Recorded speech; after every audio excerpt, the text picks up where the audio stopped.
We all know that the surface of the Earth is getting warmer, making life more difficult for everyone, except Superman. Because you see, Superman, you know what, never mind. But while we're worried about the outside of the planet getting too hot, now it turns out we also have to worry about the inside of the planet getting too cold. New this morning, Earth's core is cooling faster than scientists initially thought. Yeah, researchers made the discovery while studying a mineral found between the Earth's core and mantle. Scientists say as the Earth cools, it will eventually lose its magnetic field and become a solid, uninhabitable rock. While they don't have an exact timeline on all of that, it's not expected to happen until millions of years from now. Yeah, believe it or not, scientists say that the Earth's core is cooling faster than we thought. And look, guys, I'll be real with you. I didn't even know that the core was cooling in the first place.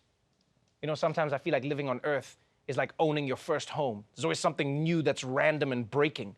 And you just got a plumber coming in like, so it turns out the pipes in your light switches are leaking. I have pipes in my light switches? Yeah, how do you think your lights stay hydrated?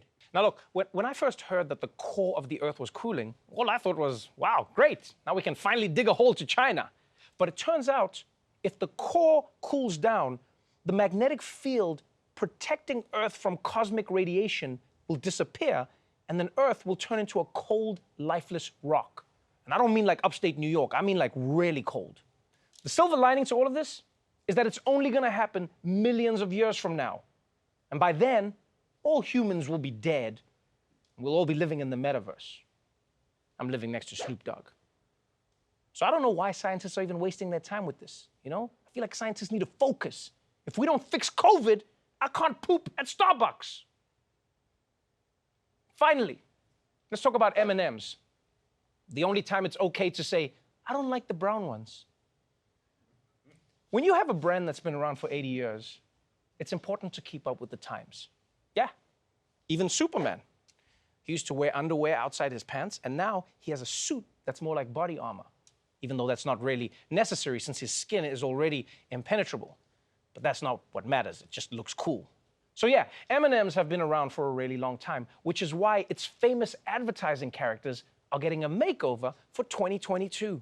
M&M making some rebranding changes. Company leaders say they're trying to make the characters, particularly the female ones, more current and representative of their consumer. Green has swapped her go-go boots for sneakers. Brown is sporting lower, more sensible heels. You're going to see our brand evolve in its look and feel to reflect a dynamic and progressive world that we're living in. For example, Green, you'll see her better reflect empowerment and confidence. You're going to see Green and Brown together being a supporting force for women who are throwing shine and not shade.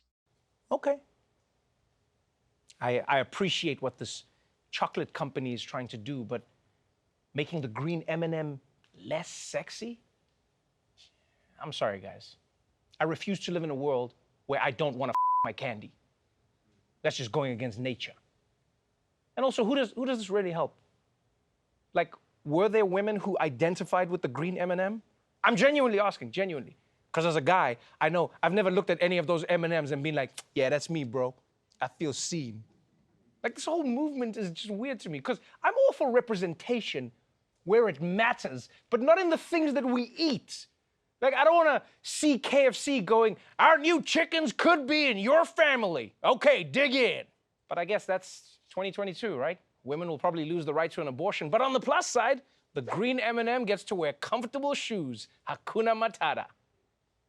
Oh, and they're not just updating the green M&M and the brown one. No, the red M&M is going to be less bossy, and the orange M&M will embrace his anxiety. Which, I mean, I guess that makes sense. You should be anxious if you're about to get eaten.